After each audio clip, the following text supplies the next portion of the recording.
Guys, update ko lang dito sa Pasinaya Homes West, Pasinaya Sabang Naik. Meron na kaming SM Hypermart, and then ang kabila niyan is Fortune King. Mapasana all ka na lang talaga dito sa aming lugar. Meron na ditong Fortune King at SM Hypermart.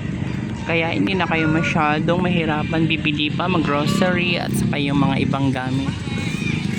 Tapos dito is vacant area, wala pa as of now.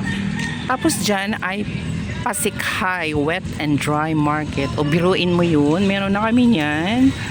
So noon hirap kasi sabi nga nila bundok daw. So far ngayon 2026 update, meron na kaming balipalengke yan dyan. So lahat ng kailangan mo nandyan na wet and dry. Saka dito sabi daw nila gagawin daw parang ano siya, gasoline station dito na area. So doon na part is yung Pagsibol, Pasinaya Prime, Pasinaya, yung ibang villages. Basta dito is Pasinaya Homes Naik, Barangay Sabang. So marami naman dito no. So far vacant area lang yan noon, mga talahiban. So ngayon meron na siyang SM Hypermarket. So katabi niyan is Pasinaya Home Central. Tapos ongoing pa ang construction nila. So ayan o.